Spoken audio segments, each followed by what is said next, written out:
بسم اللہ الرحمن الرحیم۔ السلام علیکم۔ حضرت ابو بکر صدیق رضی اللہ تعالیٰ عنہ غار میں حضور پاک صلی اللہ علیہ وآلہ وسلم کے ساتھ تھے۔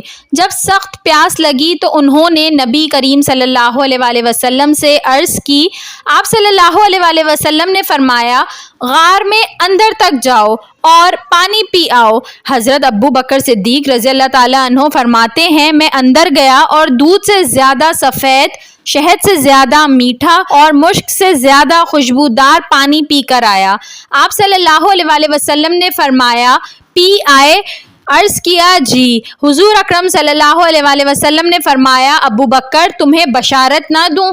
آپ رضی اللہ تعالیٰ عنہ نے عرض کیا، یا رسول اللہ صلی اللہ علیہ وآلہ وسلم، کیوں نہیں؟ آپ صلی اللہ علیہ وآلہ وسلم نے فرمایا، اللہ تعالیٰ نے جنتی نہروں کے نگران فرشتے سے فرمایا ہے کہ جنت الفردوس سے لے کر غار سور تک نہر بنا دو تاکہ ابو بکر سیراب ہو جائے۔ یار غار صدیق اکبر نے عرض کیا، کیا اللہ کے ہاں میری اتنی قدر و منزلت ہے؟ آپ صلی اللہ علیہ وآلہ وسلم نے فرمایا، ہاں، اس سے بھی زیادہ ہے، اور مجھے قسم ہے اس خدا کی جس نے مجھے حق کے ساتھ مبعوث فرمایا، تم سے بغض و حسد رکھنے والا جنت میں نہ جائے گا، خواہ 70 انبیاء کے اعمال صالح کا حامل ہو۔